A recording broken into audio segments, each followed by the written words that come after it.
यार बच्चों, आप सभी को नमस्कार। एक बार फिर से आपका स्वागत है आपके अपने YouTube channel let's learn chemistry में। उम्मीद करते हैं प्यारे बच्चों आप बहुत अच्छे होंगे, आपकी पढ़ाई सुचारू रूप से चल रही होगी। और अभी तो मिड टर्म एग्ज़ाम्स जो आपके हैं वो चल रहे होंगे, तो उम्मीद करते हैं आप बहुत अच्छा कर रहे होंगे। ठीक है, तो प्यारे बच्चों, जैसा कि आपको पता है हम क्लास 11th का chapter number 2 structure of atom में जो हमने प्रीवियस क्लास में जो किए थे उसमें हमने कुछ न्यूमेरिकल्स किए थे। न्यूमेरिकल्स के अलावा हमने इलेक्ट्रोमैग्नेटिक रेडिएशन के बारे में बात की थी कि जो हमारे पास इलेक्ट्रोमैग्नेटिक रेडिएशन है, मैं थोड़ा और बता देता हूँ कि जो इलेक्ट्रोमैग्नेटिक रेडिएशन है वो वेव नेचर को सपोर्ट करती है। और ये सब चीज़ें बताने वाले कौन थे? ये सब चीज़ें बताने वाले थे मैक्सवेल। कि जो साइंटिस्ट थे मैक्सवेल, उन्होंने बताया, उन्होंने इलेक्ट्रोमैग्नेटिक रेडिएशन में एक्सप्लेन किया कि जो मैक्सवेल साहब है वो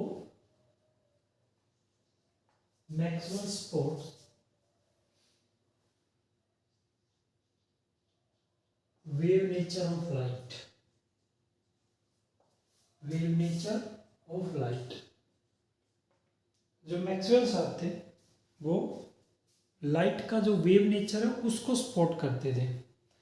और उसमें क्या क्या था? फर्स्ट प्यारे बच्चों, फर्स्ट था रिफ्रैक्शन। कि जहां पे भी रिफ्रैक्शन हो रहा होगा तो इसका मतलब क्या है कि वहां पे आपका कैसा नेचर है, जो लाइट का जो नेचर होगा वो कैसा नेचर होगा? वेव नेचर होगा। ठीक है भाई। सेकंड जो उन्होंने बताया, सेकंड रिफ्लेक्शन। कि अगर रिफ्लेक्शन फिनोमेना है उसमें भी आपका जो लाइट का नेचर है वो कैसा होगा? वेव नेचर होगा। और ये सब किसके एग्जांपल है? इलेक्ट्रोमैग्नेटिक रेडिएशन के, यानी कि ईएमआर के। ठीक है, इलेक्ट्रोमैग्नेटिक रेडिएशन के प्यारे बच्चों एग्जांपल्स है। थर्ड जो आपके पास है वो उन्होंने बताया कि जो डाइफ्रैक्शन है, जो डाइफ्रैक्शन है वो भी आपका वेव नेचर को क्या करेगा? सपोर्ट करेगा। यानी कि जो आपके पास इलेक्ट्रोमैग्नेटिक रेडिएशन है ईएमआर, प्यारे बच्चों अगर आपको याद होगा तो प्रीवियस क्लास में मैंने बताया था इलेक्ट्रोमैग्नेटिक रेडिएशन में आपके पास क्या होता है? इलेक्ट्रिक फील्ड भी होगा, मैग्नेटिक फील्ड भी होगा। ठीक है, तो आप यहीं से पता लगा सकते हो कि इलेक्ट्रोमैग्नेटिक रेडिएशन में ई फॉर इलेक्ट्रिक फील्ड एक दूसरे के क्या थे प्यारे बच्चों? ये परपेंडिकुलर थे। और ये प्यारे बच्चों मैग्नेटिक फील्ड ये दोनों चीजें थी। और दोनों क्या थे? आपको मैंने बाकायदा डायग्राम से बताया था कि अगर ये आपके पास इलेक्ट्रिक फील्ड है, ये आपके पास अगर इलेक्ट्रिक फील्ड है, इस प्रकार से इलेक्ट्रिक फील्ड है, तो प्यारे बच्चों ये आपके पास परपेंडिकुलर क्या हो जाएगा? मैग्नेटिक फील्ड हो जाएगा। क्या हो जाएगा? मैग्नेटिक फील्ड हो जाएगा। ठीक है, इस प्रकार से बताया था। यानी कि इस प्रकार से मैक्सवेल साहब ने जो ईएमआर के बारे में बताया, इलेक्ट्रोमैग्नेटिक रेडिएशन के बारे में, तो उन्होंने ये चर्चा की जो आपके पास चाहे रिफ्रैक्शन है, चाहे रिफ्लेक्शन है, चाहे डाइफ्रैक्शन है, वो सभी कैसा नेचर शो करेंगे? वेव नेचर शो करेंगे। ठीक है, आप एक शॉर्ट फॉर्म और देखिएगा, M फॉर मैक्सवेल। और M को अगर उल्टा करते हो आप तो ये W बनता है। ठीक है, इसी M को अगर मैं उल्टा करूं तो कुछ इस प्रकार से W, यानी कि M फॉर मैक्सवेल और W फॉर वेव नेचर। यानी कि मैक्सवेल ने लाइट का कैसा नेचर बताया था, वेव नेचर बताया। तो उसमें एग्जांपल क्या क्या थे कि आपके पास रिफ्रैक्शन हो, रिफ्लेक्शन हो और डाइफ्रैक्शन हो, that shows the wave nature of light. ठीक है मेरे बच्चों, इसके बाद हम बात करते हैं कि जो इलेक्ट्रोमैग्नेटिक रेडिएशन है, चाहे गामा रे हो, चाहे एक्सरेज हो, चाहे रेडियो एक्टिव रेज हो, ठीक है। तो ये जो आपके पास है, जो इलेक्ट्रोमैग्नेटिक रेडिएशन वो कौन सी वेव, कौन सा शो नहीं करते। एक चीज तो आपको यहां से पता लगी कि ये इलेक्ट्रोमैग्नेटिक जो रेडिएशन है, ये रिफ्रैक्शन, रिफ्लेक्शन और डाइफ्रैक्शन को क्या करते हैं, एक्सप्लेन करते हैं। तो कुछ ऐसी भी चीजें हैं जो इलेक्ट्रोमैग्नेटिक जो रेज है आपकी, वो एक्सप्लेन नहीं करती। किन किन चीजों को एक्सप्लेन नहीं करती, तो वो आपके पास आएगा EMR नोट एक्सप्लेन। इसका मीन्स ये है, एक्सप्लेन का मीन कि वो वेव नेचर को फॉलो नहीं करेगी। तो फिर कैसा नेचर है वो मैं बताऊंगा आपको। जो इलेक्ट्रोमैग्नेटिक रेडिएशन है वो एक्सप्लेन नहीं करेगी आपके कहाँ पे, जहां पे आपको फोटो इलेक्ट्रिक इफेक्ट होगा, जहां पे प्यारे बच्चों फोटो इलेक्ट्रिक इफेक्ट होगा, वहां पे electromagnetic radiation wave nature show नहीं करेगी। ठीक है। सेकंड अगर आपके पास ब्लैक बॉडी फिनोमेना होगा, तो ब्लैक बॉडी फिनोमेना होगा, तब वहां भी electromagnetic radiation wave nature follow नहीं करेगी। तो आप यहां से क्वेश्चन हो सकता है कि सर अगर ये वेव नेचर को फॉलो नहीं कर रहे तो ये कौन सा नेचर फॉलो करेंगे। तो प्यारे बच्चों ये फॉलो करेंगे पार्टिकल नेचर। लाइट का कौन सा नेचर, पार्टिकल नेचर फॉलो करेंगे। ठीक है। तो यहां से एक पॉइंट निकल के आता है कि जो हमारे पास इलेक्ट्रोमैग्नेटिक रेडिएशन है या जो लाइट है वो कितने नेचर की है, वो दो नेचर की है। एक आपके पास क्या है, पार्टिकल नेचर, और दूसरा क्या है, वेव नेचर। वेव नेचर को कौन कौन से फॉलो कर रहे हैं, रिफ्लेक्शन, रिफ्रैक्शन, ठीक है, और डाइफ्रैक्शन। ठीक है, वो कैसा नेचर है, वेव नेचर है। ओके।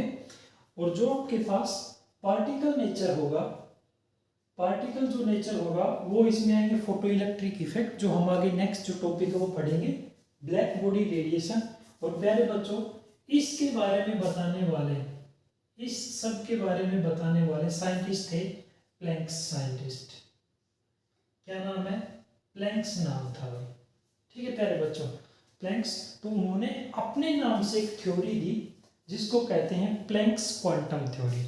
तो नेक्स्ट जो टॉपिक है हमारा, यहीं से स्टार्ट करते हैं प्यारे बच्चों, और वो है Planck's quantum theory.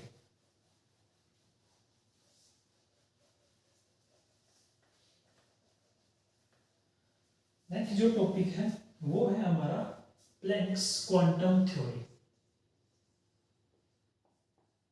Planck's quantum theory. जो प्लैंक्स क्वांटम थ्योरी है वो, अब देखिएगा इसमें जो इंपॉर्टेंट पॉइंट्स हैं वो मैं लिख देता हूं। सबसे पहले, इससे पहले प्यारे प्यारे बच्चों हमने क्या पढ़ा कि जो मैक्सवेल साहब थे, जो मैक्सवेल साहब थे वो स्पोर्ट करते थे, sports wave nature of light, wave nature of light. ये क्लियर आप सभी को कि जो प्लैंक्स, जो आपके पास मैक्सवेल जो साइंटिस्ट थे, उन्होंने क्या बताया था कि जो लाइट का नेचर होता है वो कैसा होता है, वेव नेचर होता है। उसी के बेसिस में हमने वेवलेंथ पढ़ा, वेव नंबर पढ़ा, एम्पलीट्यूड पढ़ा। ठीक है जी, यानी कि फ्रीक्वेंसी पढ़ी, वो सारी चीजें हम पढ़ चुके हैं। सेकंड, लेकिन जो प्लैंक साइंटिस्ट थे, Planck's sport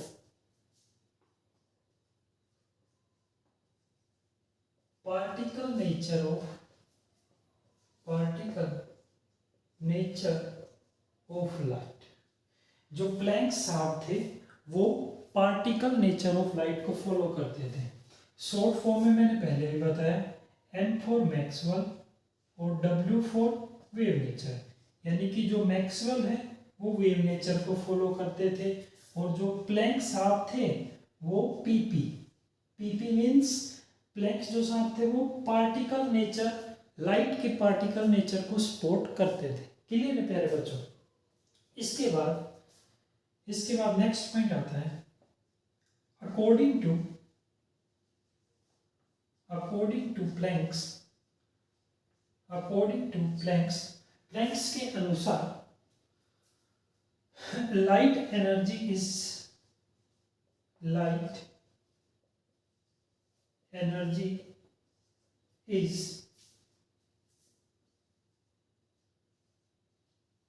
transmitted in form of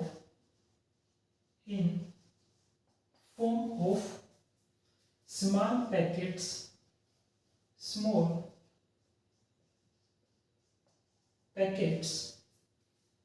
called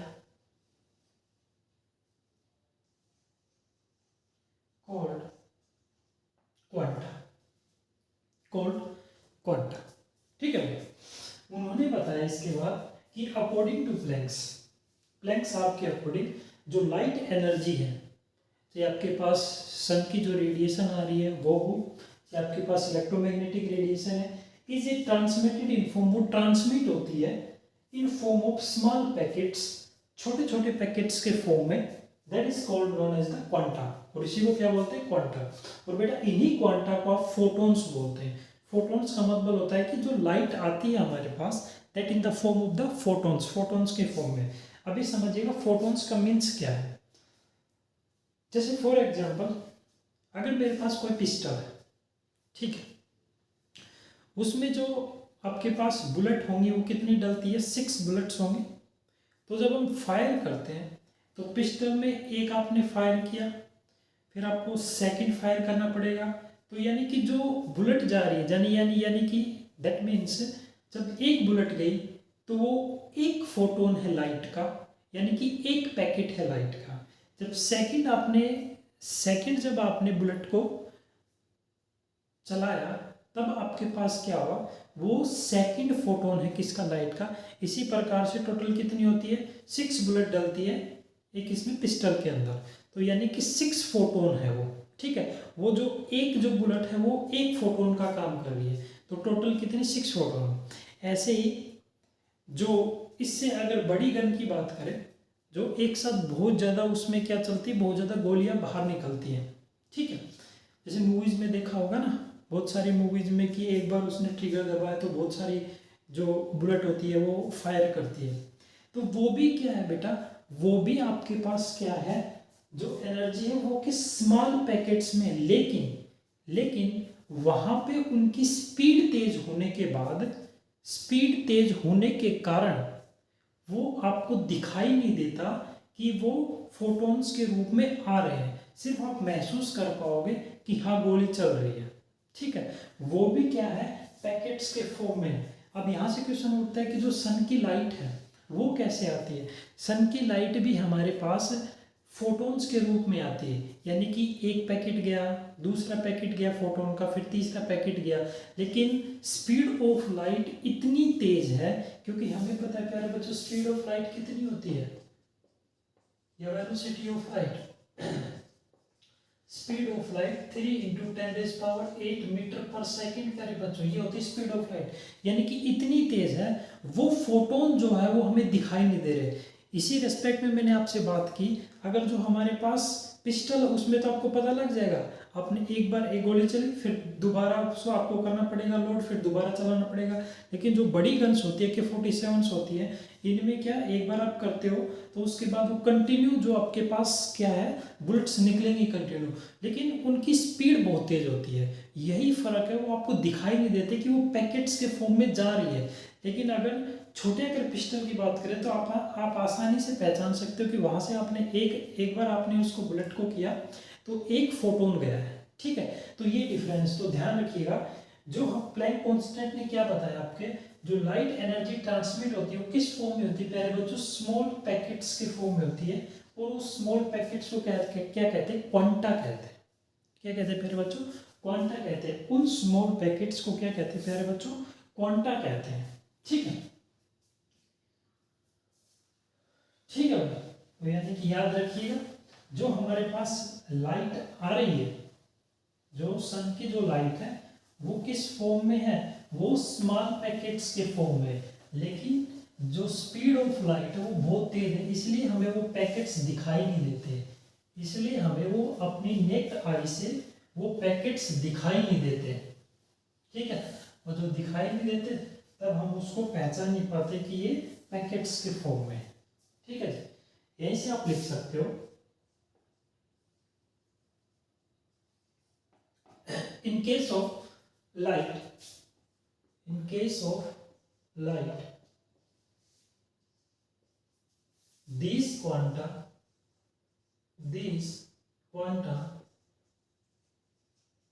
known as photons। इन्हीं क्वांटा को प्यारे बच्चों क्या बोलते हैं, फोटॉन्स बोलते हैं। इन्हीं क्वांटा को क्या बोलते हैं प्यारे बच्चों, फोटॉन्स बोलते हैं। ठीक है, आगे देखिएगा, आगे हमारे पास है नेक्स्ट कैरेक्टरिस्टिक्स ऑफ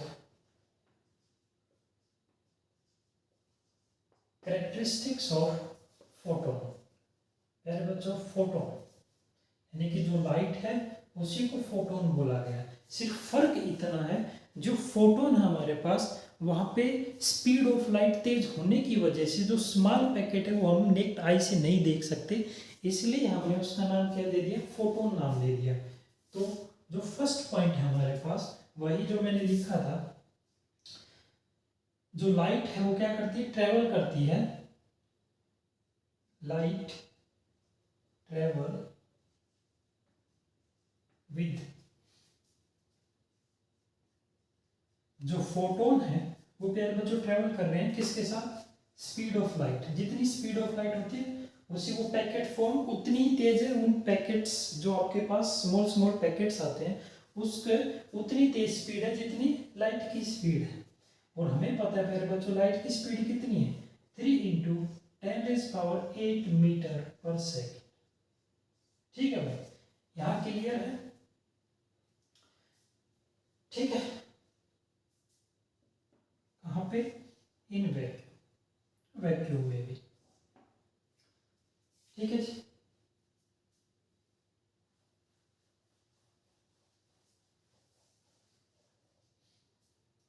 ठीक है, पता लग गया कि भाई वो आपको जो फोटॉन्स है वो आपको दिखाई क्यों नहीं देते, वो पैकेट्स दिखाई नहीं देते, छोटे छोटे क्यों नहीं दिखाई देते, क्योंकि वो ट्रेवल करते हैं किसके, स्पीड ऑफ लाइट के साथ। ठीक है, और स्पीड ऑफ लाइट बहुत तेज है, इसलिए आपको फोटॉन्स आसानी से दिखाई नहीं देते।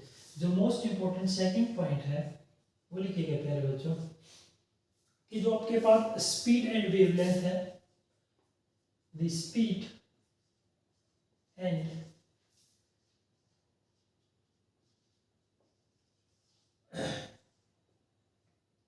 the speed and wavelength of photon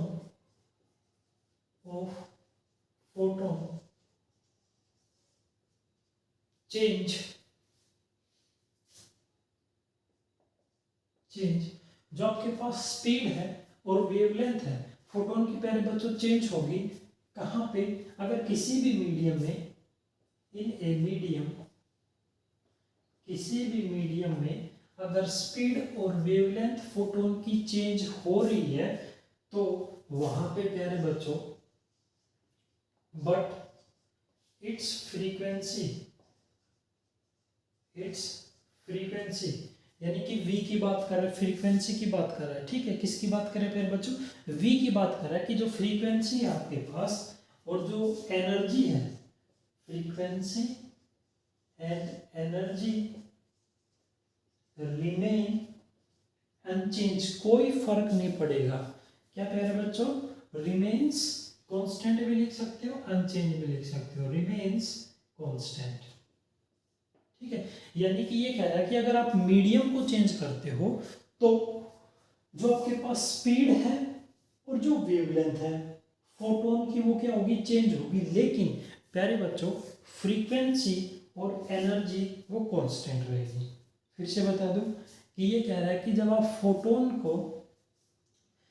photon का मीडियम चेंज करते हो, क्या करते हो, मीडियम चेंज करते हो, वही मीडियम कहीं पे रेयर मीडियम है, कहीं पे डेंसर मीडियम है, उसी की बात कर रहा है। तो ये कह रहा है कि वहां पे स्पीड और वेवलेंथ चेंज होगी। क्या होगी, स्पीड और वेवलेंथ लाइट की, फोटोन मीन्स लाइट की बात हो रही है प्यारे बच्चों, फोटोन मीन्स लाइट, और कैसा नेचर, पार्टिकल नेचर। तो ये कह रहा है कि अगर मीडियम चेंज करते हो आप लाइट का, तो स्पीड और वेवलेंथ फोटोन की क्या होगी, चेंज होगी भाई, लेकिन उसकी फ्रीक्वेंसी और एनर्जी रिमेन्स कांस्टेंट। और एनर्जी और जो आपके पास क्या है फ्रीक्वेंसी, वो क्या रहेगी, रिमेन्स कांस्टेंट रहेगी। जो यहां से फॉर्मूला बनता है E is equal to H mu, क्या बनता है भाई, E is equal to H mu, ठीक है। और हमें पता है म्यू मतलब फ्रीक्वेंसी, फ्रीक्वेंसी का फॉर्मूला होता है C by lambda, frequency is equal to C by lambda, C is the speed of light और lambda is the wavelength, lambda is the wavelength, ठीक है। ये H क्या है, H is the Planck constant, here H is the Planck constant, ठीक है। Next point देखिएगा, जो थर्ड पॉइंट है, दी रेस्ट मास, जो रेस्ट मास बचेगा, the rest mass of photon is 0, rest mass photon का क्या होगा प्यारे बच्चों, 0 होगा, ठीक है। ये मेन इंपॉर्टेंट है। आगे देखिएगा,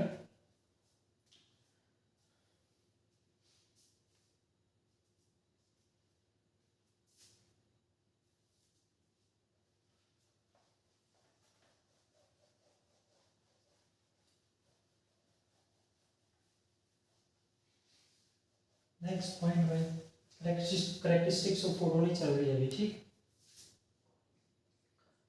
नेक्स्ट पॉइंट है इसी में, अकॉर्डिंग टू प्लैंक्स के अनुसार, अकॉर्डिंग टू प्लैंक्स के अनुसार, when it travel, when, most important line है भाई, when it travel, most important line है, यहां से आपके सारे कंफ्यूजन दूर हो जाएंगे। According to Planck's, when it travel, या आप लिख सकते हो व्हेन ट्रेवल,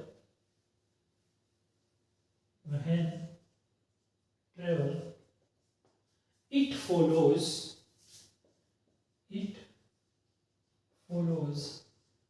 wave nature, यानी कि एक मीडियम से दूसरे मीडियम में अगर लाइट फॉलो कर रही है, अकॉर्डिंग टू प्लैंक्स, ठीक है, अगर एक मीडियम से दूसरे मीडियम में लाइट अगर ट्रेवल कर रही है, तब प्यारे बच्चों उसका नेचर कैसा होगा, वेव नेचर होगा, ठीक है। लेकिन वहन जब वो स्ट्राइक करेगी, किसी मीडियम के ऊपर पड़ेगी, स्ट्राइक मतलब किसी के ऊपर स्ट्राइक करना, गिरना, ठीक है, तब कैसा नेचर होगा मेरे भाई, तब उसका पार्टिकल नेचर होगा। ये मोस्ट इंपॉर्टेंट लाइन है, वहन फोटोन स्ट्राइक, वहन फोटोन स्ट्राइक, अगर किसी सरफेस पे स्ट्राइक करता है, स्ट्राइक एनी सरफेस, किसी सरफेस के ऊपर अगर फोटोन क्या करता है, स्ट्राइक करता है प्यारे बच्चों, it follows particle nature, it follows particle nature. कैसा नेचर होगा, पार्टिकल नेचर होगा। यहां से चीजें क्लियर हो गई है, अब आपको बिल्कुल भी कंफ्यूजन नहीं होना चाहिए। जहां पे भी अगर मीडियम की बात हो रही है, एक मीडियम से दूसरे मीडियम में, व्हेन इट ट्रेवल, यानी कि रे ऑफ लाइट जहां पे ट्रेवल कर रही है, तो वो क्या होगा भाई, वो वेव नेचर है लाइट का। लेकिन अगर किसी सरफेस के ऊपर स्ट्राइक कर रही है, अगर किसी सरफेस के ऊपर अगर स्ट्राइक कर रही है लाइट या फोटोन, जो आपके पास क्या एनर्जी फोटोन का ही नाम है, तो वो कैसा नेचर होगा प्यारे बच्चों, पार्टिकल नेचर होगा। ठीक है, तो यहां से हम कह सकते हैं कि जो एनर्जी ऑफ फोटोन है प्यारे बच्चों, जो मेरे भाई एनर्जी ऑफ फोटोन है, वो डायरेक्टली प्रोपोर्शनल है किसके, वी के, यानी कि फ्रीक्वेंसी के, यानी कि म्यू के। आप म्यू भी बोल सकते हो, वी बोल सकते हो। तो मैं यहाँ से ये लिख सकता हूँ directly proportional to mu. Directly proportional का साइन हटाया तो ये एच आ गया प्यारे बच्चों, एच म्यू। ठीक है भाई, आपको पता है म्यू का फॉर्मूला क्या होता है, सी बाई लैम्डा। मैं बहुत बार बता चुका हूँ, फिर से बता दिया है। म्यू क्या है, C by lambda. C is the speed of light, lambda is the wavelength. ठीक है, E is equal to H mu. ये तो तब है जब आपके पास वन फोटोन है, यानी कि वन फोटोन, यानी कि one packet of light travel करे, तब E is equal to H mu है। E is equal to H mu है। या आप इसको ऐसे भी लिख सकते हो, ये म्यू की वैल्यू रख दी तो क्या हो जाएगा, energy is equal to H, mu की वैल्यू रख दीजिएगा C by lambda, C by lambda. लेकिन जहां पे बहुत सारे फोटोन्स हो, एन नंबर ऑफ फोटोन्स हो प्यारे बच्चों, जहां पे एन नंबर ऑफ फोटोन्स हो, और जो प्लैंक कांस्टेंट है एच, क्या क्या है यहाँ पे, एच क्या है मेरे भाई, प्लैंक कांस्टेंट है। H is the Planck constant, H is the Planck constant. Here H is the Planck constant. H is the Planck constant. H क्या है मेरे भाई, Planck constant. H is the Planck constant, जिसकी value fix होती है। पहले बच्चों ध्यान रखना, H is the Planck constant। तो जो आपके पास Planck constant की वैल्यू क्या होती है, 6.62 इंटू, भाई तुम भी देख ले ध्यान से, प्लैंक कांस्टेंट की वैल्यू क्या होती है, ध्यान से देख ले, 10⁻⁻34 जूल पर सेकंड, ये होती है भाई। ठीक है भाई, जूल सेकंड पर सेकंड, ये आपके पास प्लैंक कांस्टेंट की वैल्यू होती है। ठीक है, ये कब है, जब आपके पास एक फोटोन है, लेकिन वह एन नंबर ऑफ फोटोन्स, वह एन नंबर ऑफ फोटोन्स, अगर बहुत सारे फोटोन्स हो, n number of photons, then formula E is equal to n, ये n है भाई ध्यान रखना, n hc by lambda, n hc by lambda, ये h भाई, n hc बाई लैम्बडा। ठीक है भाई, n hc by lambda, n hc by lambda. ठीक है, जहां पे n नंबर ऑफ फोटोन्स आ जाए आपके पास, जहां पे n नंबर ऑफ फोटोन्स हो, तो वहां पे क्या होगा प्यारे बच्चों, n hc by lambda, n hc by lambda. ठीक है जी, ठीक है भाई। नेक्स्ट देखिएगा, n hc बाई लैम्बडा, जहां पे n नंबर ऑफ फोटोन्स हो, तो वहां पे hc बाई लैम्बडा। अब बात कर लेते हैं प्यारे बच्चों SI यूनिट ऑफ लाइट।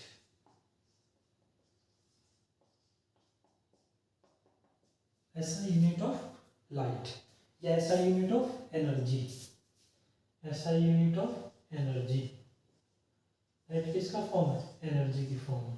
ठीक है, तो सभी को पता है SI यूनिट क्या होती है, जूल होती है एनर्जी की। SI यूनिट क्या होती है प्यारे बच्चों, जूल होती है। SI यूनिट क्या होती है, जूल होती है।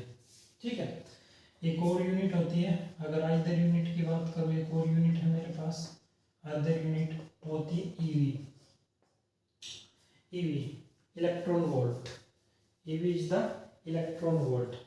और वन ईवी में, वन इलेक्ट्रॉन वोल्ट में कितने जूल होते हैं प्यारे बच्चों, 1.6 इंटू 10⁻⁻19 जूल होते हैं। वन ईवी में 1.6 इंटू 10⁻⁻19 जूल होते हैं। ठीक है, क्योंकि ये कन्वर्जन कई बार न्यूमेरिकल्स में कई बार काम आ जाता है, ठीक है। और आपको प्यारे बच्चों पता है प्लैंक कांस्टेंट की वैल्यू तभी बताई थी मैंने, कितनी, 6.63 इंटू 10⁻34 जूल और ये सेकेंड, ये आपके पास प्लैंक कांस्टेंट की वैल्यू है, ठीक है। ये फॉर्मूला तो आपको पता है, is equal to hc by lambda, is equal to hc by lambda. कुछ वैल्यू अगर आप याद रख लो तो आप डायरेक्ट भी लिख सकते हो, जैसे प्यारे बच्चों, अगर आपको लैम्बडा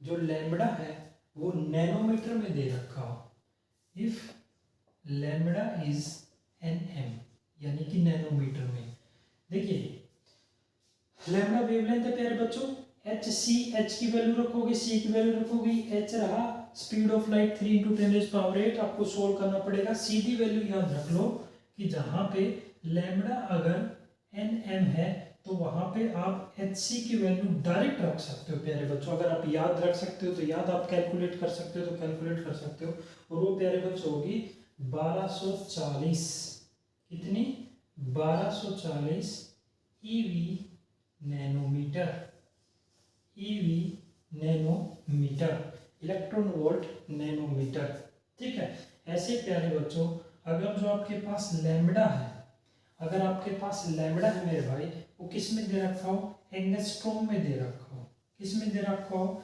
एंगस्ट्रॉम, यानी कि ये वैल्यू एंगस्ट्रॉम में, ये वैल्यू तो हमें कैलकुलेट करनी पड़ेगी क्योंकि h हमें पता है, c भी हमें पता है, तो आप डायरेक्ट याद रख सकते हो। तो वहां पे hc की वैल्यू क्या रख देंगे प्यारे बच्चों, 12400 रख देंगे, एक बिंदी और बढ़ा देंगे, 12400 ईवी एंगस्ट्रॉम, ठीक है। अभी बताऊंगा ये न्यूमेरिकल्स में क्या कहाँ पे यूज होता है, अभी बताऊंगा आपको कि न्यूमेरिकल्स में कहाँ पे यूज होगा मेरे प्यारे बच्चों, ठीक है भाई। अभी एक न्यूमेरिकल देखेंगे, उसमें आपको पता लगेगा, ये बहुत इम्पोर्टेंट है आपके लिए।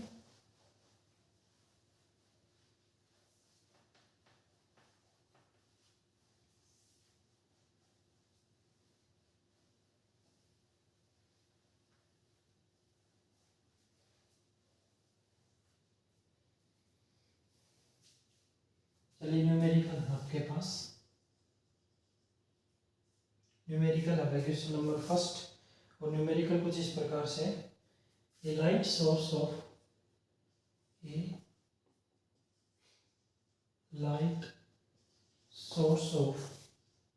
wavelength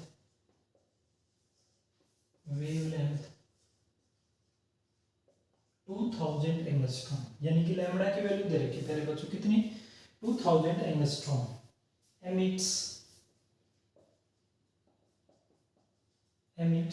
यानी कि वेवलेंथ 2000 एंगस्ट्रॉम, और वो एमिट करी कितनी, 0.5 जूल एनर्जी, 0.5 जूल एनर्जी वो वहां से एमिट कर रही है। दी नंबर ऑफ फोटॉन्स बताने, the number of photons emitted from the photons emitted from the, कहां से, जो भी सोर्स होगा जहां से, ठीक है, from the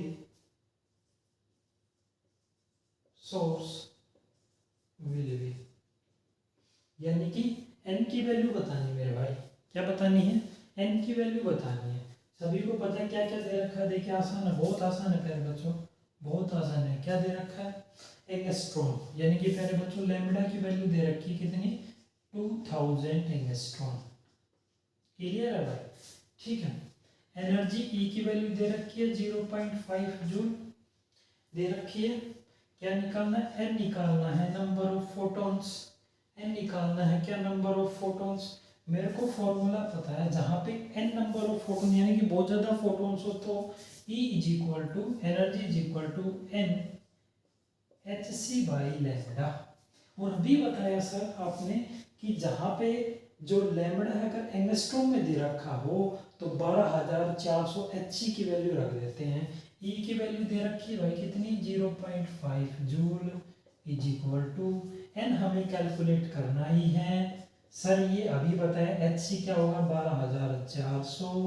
12,400 साथ में ईवी एंगस्ट्रॉम, ठीक है, डिवाइड बाई, मैं इसको थोड़ा सा इधर रखता हूँ प्यारे बच्चों, थोड़ा सा 1 मिनट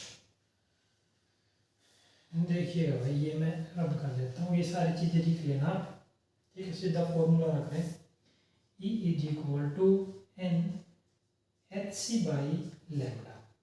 E की वैल्यू दे रखी है 0.5 जूल, एन निकालना है, H प्लैंक कांस्टेंट ये वैल्यू आप रख लेंगे सीधी डायरेक्ट कितनी 12,400 eV angstrom divide by lambda कितना दे रखा है भाई 2000 एंगस्ट्रॉम, कितना भाई 2000 एंगस्ट्रॉम, ठीक है। लेकिन एक दिक्कत है, अभी भी ऐसा यूनिट क्या है सेम नहीं हुई है भाई, यहाँ पे जूल दे रखा है और यहाँ पे क्या एंगस्ट्रॉम है, यहाँ पे जूल है, यहाँ पे एंगस्ट्रॉम है, इसको मैं बना लूँ, इसको ईवी है, इसको मैं जूल में कन्वर्ट कर लूँ, तो अभी बताया आपको क्या हो जाएगा 1.6 इंटू 10⁻⁻19 जूल, ठीक है। अब इसको सोल्व कर लेना, आपके पास n की वैल्यू आ जाएगी प्यारे बच्चों, जब इसको सोल्व करोगे तो आपके पास n की वैल्यू आ जाएगी, और इतना तो मैथमेटिक्स आप कर ही लोगे, इतना तो मैथमेटिक्स आप कर लोगे मेरे भाई, इतना मैथमेटिक्स आप कर लोगे, ठीक है प्यारे बच्चों। इतना तो इस प्रकार से वैल्यू कैलकुलेट की जाती है भाई। तो यहाँ पे आपका जो कन्वर्जन है वो बहुत इंपॉर्टेंट है, यूनिट्स का बहुत ज़्यादा महत्वपूर्ण योगदान है केमिस्ट्री के अंदर, खासकर न्यूमेरिकल्स के अंदर। वैसे यूनिट का कोई इंपॉर्टेंस नहीं है, लेकिन क्योंकि थ्योरी कोई नहीं पूछेगा भाई आजकल, ये केमिस्ट्री की खासियत है, थ्योरी भूल जाओ, ओनली वर्क ऑन किस पे, only work on numericals. Next topic आता है दोस्त, नेक्स्ट टॉपिक है फोटो डिसोसिएशन, नेक्स्ट टॉपिक आता है फोटो डिसोसिएशन।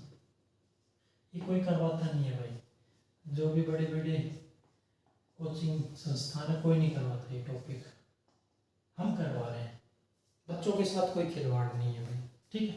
फोटो डिसोसिएशन भाई, देखिए मेरे भाई बच्चों, फोटो का मतलब लाइट होता है, खींच मेरी फोटो वो वाला, फोटो का मतलब क्या होता है मेरे भाई लाइट, और डिसोसिएशन, डिसोसिएशन और डिसोसिएशन का मतलब होता है दोस्त ब्रेकअप, ठीक है, ठीक है, ब्रेकिंग ऑफ बॉन्ड, बॉन्ड का टूटना, ब्रेकिंग ऑफ बॉन्ड, बॉन्ड का टूटना, यानी कि लाइट को यूज करते हुए, लाइट को एज ए एनर्जी यूज करते हुए बॉन्ड्स का ब्रेकडाउन होना, लाइट को एज ए एनर्जी यूज करते हुए केमिस्ट्री की टर्म में बॉन्ड्स को तोड़ना, ब्रेकिंग करना बॉन्ड्स को क्या कहलाता है, फोटो डिसोसिएशन कहलाता है भाई। क्या कहलाता है मेरे भाई, फोटो डिसोसिएशन कहलाता है। क्या बताया मैंने कि जो आपके पास लाइट को यूज करते हुए किसी के बॉन्ड को तोड़ना, that is known as the photo dissociation. Dissociation मतलब ब्रेकिंग यानी कि ब्रेकअप, ठीक है। अभी किस किस का ब्रेकअप हुआ है भाई, ब्रेकिंग ऑफ बॉन्ड्स। तो हम क्या लिख सकते हैं मेरे बच्चों, हम लिख सकते हैं ब्रेकिंग ऑफ बॉन्ड्स, बॉन्ड्स का टूटना, using light energy, using light energy is called, बताइए कोई दिक्कत है, is called photo dissociation, is called photo dissociation. Light को एनर्जी को यूज करते हुए बॉन्ड्स का तोड़ना, ठीक है भाई, इज कॉल्ड फोटो डिसोसिएशन, ठीक है जी। इसी को क्या बोलते हैं भाई, फोटो डिसोसिएशन बोलते हैं।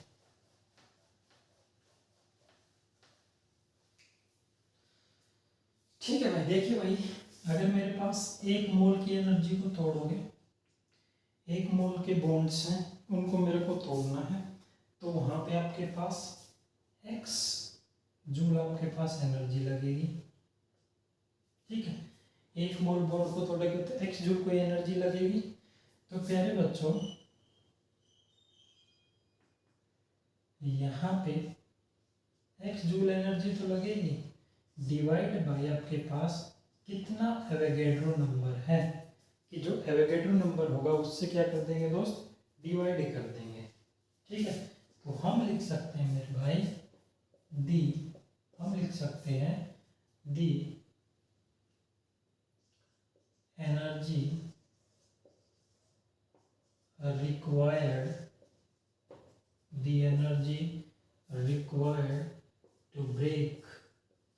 टू ब्रेक ए बॉन्ड को तोड़ने के लिए भाई, ठीक है, इज